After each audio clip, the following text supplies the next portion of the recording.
Good evening. Good to be back with you. I hope you're watching. Uh, I came across some notes I'd made, and I thought I'd share the thoughts with you. The topic is everything for lease, and that seems to be the direction we're going. That everything will be for lease. Uh, Cars have been. They started leasing cars back in the 60s or something like that, and it made sense. Like if you were a salesman or something, you would lease your car so that you didn't wear out your personal car while you drove for hundreds and thousands of miles every year. You'd lease it and it'd be part of your business expense. It made sense. Some people still do that. Some people lease a car today so they can get a cool, really expensive car that they can't afford otherwise because they can't afford a $100,000 car or whatever. Of course, homes have been leased or rented, let for forever. So you can, there's plenty of stories that, like Dickens stories, Charles Dickens or whatnot, that sort of focuses on the dilemmas of people who are trying to keep a house or a place to live because they don't own it. I remember in my hometown, my father talking, we'd drive around town and he'd say, we live there, we live there, we live there. He grew up during the Depression and people had a hard time keeping a place to stay, to live in, and they moved around a good bit. So it's leasing is not a new, or renting is not a new thing. And of course, some people rent equipment. I think that's a good idea sometimes. There are some things that are very sensible to rent or lease. You've probably heard by now, because it's been repeated certainly in certain circles, Klaus Schwab's with the World Economic Forum, I believe that's correct, making the statement that you will own nothing and be happy.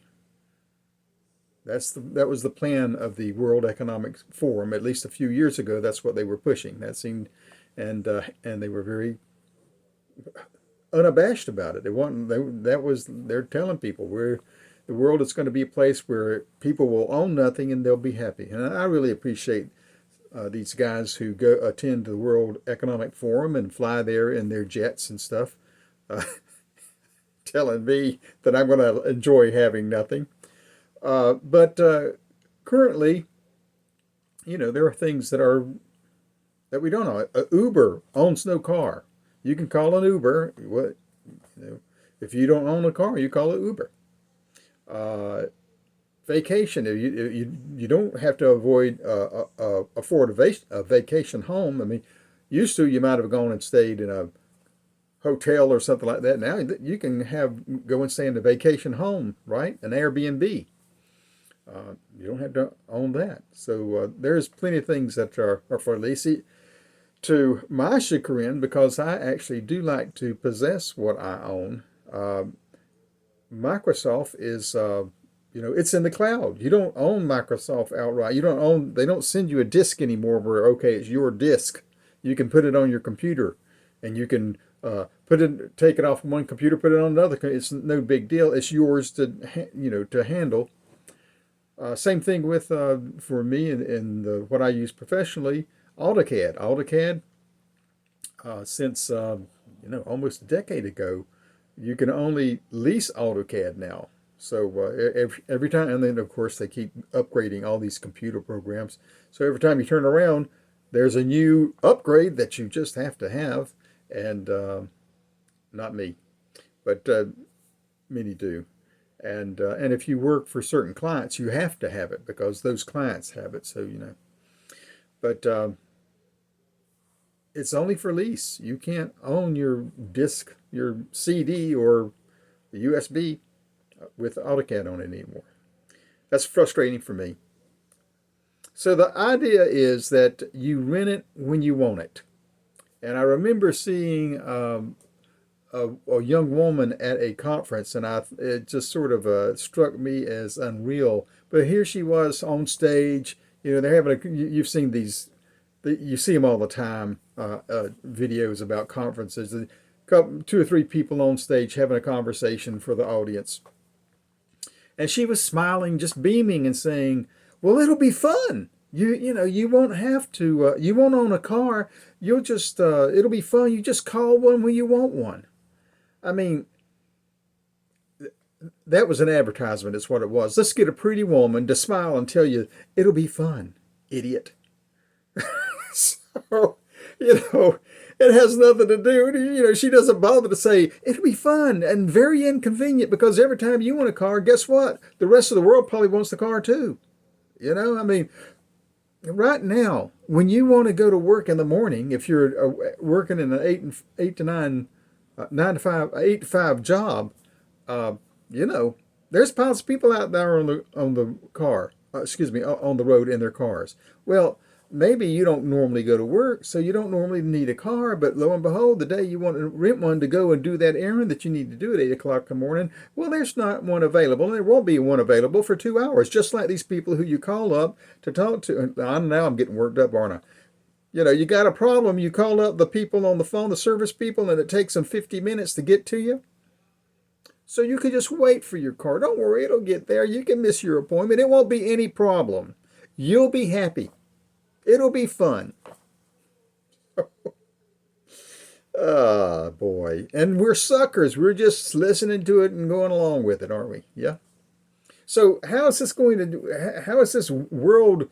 Because the whole idea that you will own nothing and be happy, the idea that one would own nothing, that all the people around me in my particular neighborhood would all of a sudden not own nothing and they'd be happy, how's that going to work? And the way it's going to work is the blockchain. Blockchain tokenization. And I'm not an expert on blockchain stuff. I don't pretend to be. And it is worth it for everyone to study some to understand what the blockchain is taking us to. And it's frankly just mind-boggling. It's absolutely mind-boggling. And there's a few people who understand it, right? And they're having a great time. They're seeing all the potentialities of it, what it can do, and it can do some just marvelous, great things. Okay.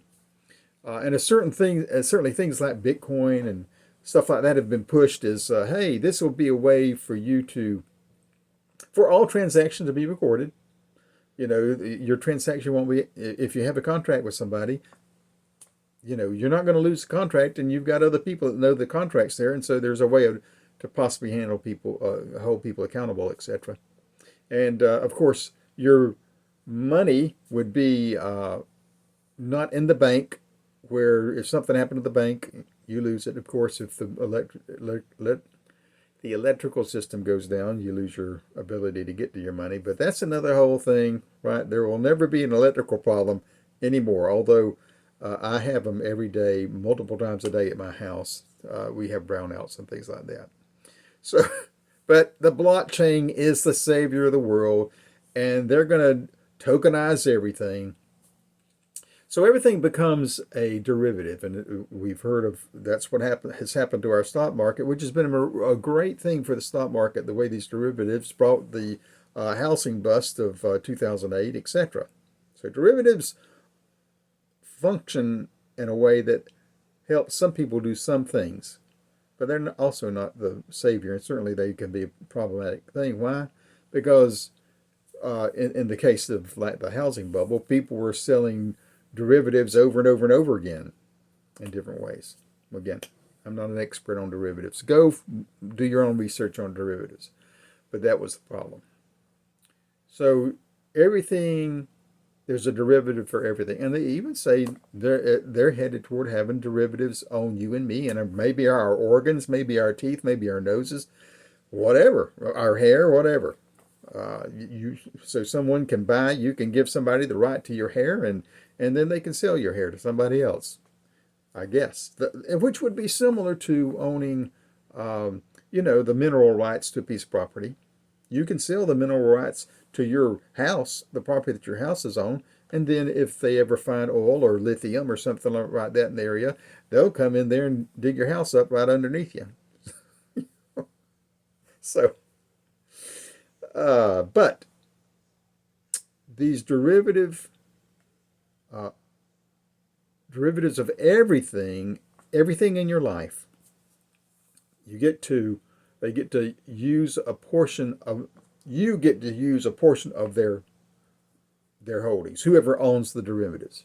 So, and the idea behind this, you will own nothing and be happy, is that you will rent everything for perpetuity. You will own nothing. You will rent. You will lease. And maybe the reason that you're going to be owning nothing and leasing is because, we've seen what's been going up with the cost of taxes and insurance, etc. That it may get to the point where hardly anybody can afford to like own a house, own a car, own anything significant as far as a big ticket item. They might not be able to own it because of the expense of doing it. So all you can afford to do, you'd sell your house and then you'd lease it back because that's the only way. No, there's people who already find that themselves in that dilemma. Even today, that's not a new thing, but it'll be something that would just be more pervasive across the face of the earth. So whoever owns everything, and once again, if everything is broken down into a derivative, there's a contract on everything. Like I said, my eyes, maybe I do a contract that, when I die, you get my eyes. Well, or maybe you say in the contract that when I get to be 70 years old, you get my eyes, thinking that because I'm 22, I'll never make it to 70. That's a good deal, And then you get to 70, all of a sudden somebody comes and says, well, we own your eyes. You can keep them if you rent them from us, I know that sounds crazy. That's insane. That's a conspiracy theory. That's what's the other word? Anyway. But these are science fiction possibilities, and if you were living in 1950 and looking at what we're doing today, today is the science fiction of the 50s. That's just the way it is. So they control everything. They control the house, they control the car, your motorcycle, bicycles. Look at China. The Chinese government just recently, some people, the way people these days have these, what do you call them, where everybody goes on the phone and says, we're going to have a party at a certain place, right? That kind of thing.